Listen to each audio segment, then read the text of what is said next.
रोशन विश्वकर्मा के मधुर आवाज में यह देवी जस गीत। या देवी सर्वभूतेषु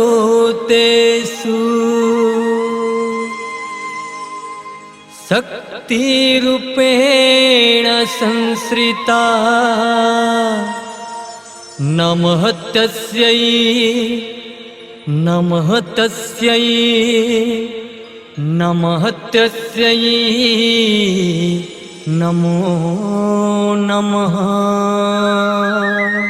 प्रेम से बोलो ना दुर्गा मैया की।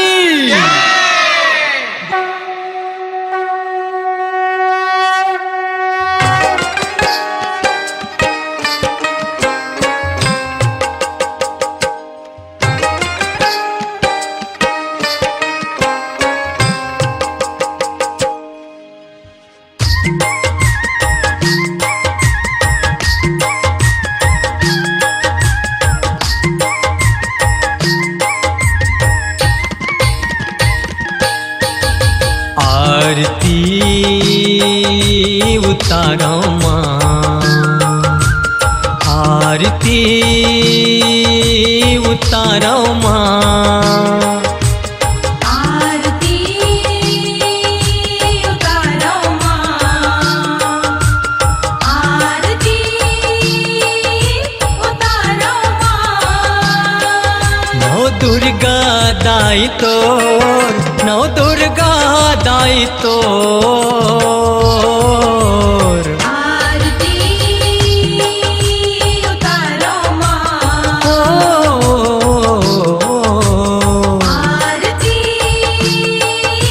उतारो माँ।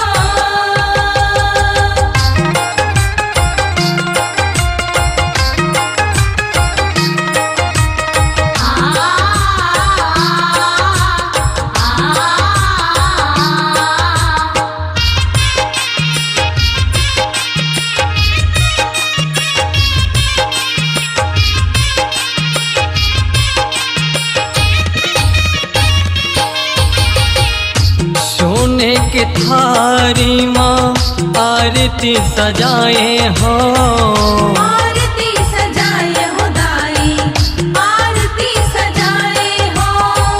फूल पान नरियर अगर धूप जलाए हो, धूप जलाए हो दाई, धूप जलाए हो।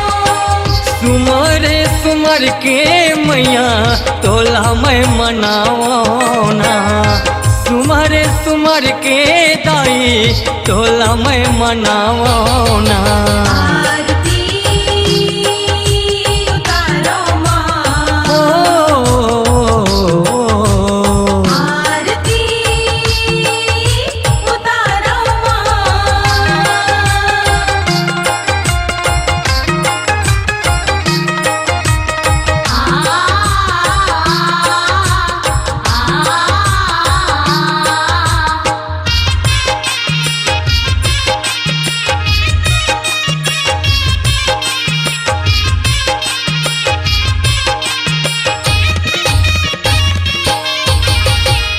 आनी पानी तो सवांगा तोर बर लाए हो, तोर बर लाए हो दाई, तोर बर लाए हो। लाल चूड़ी लाली माहुर चुनरी चढ़ाए हो, चुनरी चढ़ाए हो दाई, चुनरी चढ़ाए हो।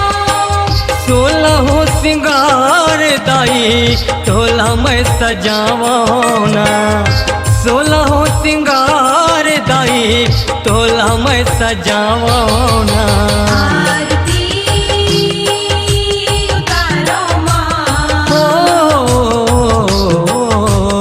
आरती उतारो माँ।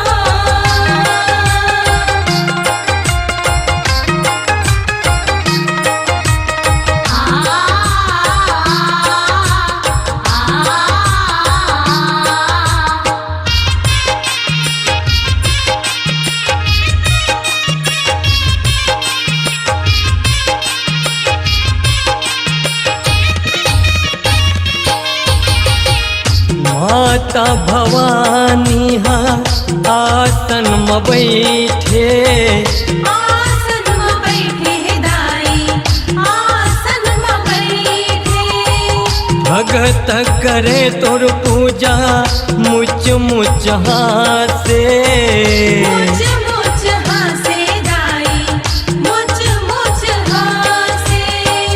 जगनु रोशन तोरे गीतला मैं गावाना, जगनु रोशन तोरे गीतला मैं गावाना। आरती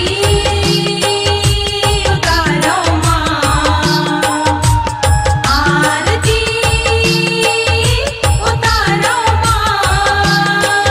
नौ दुर्गा दाई तो, नौ दुर्गा दाई तो,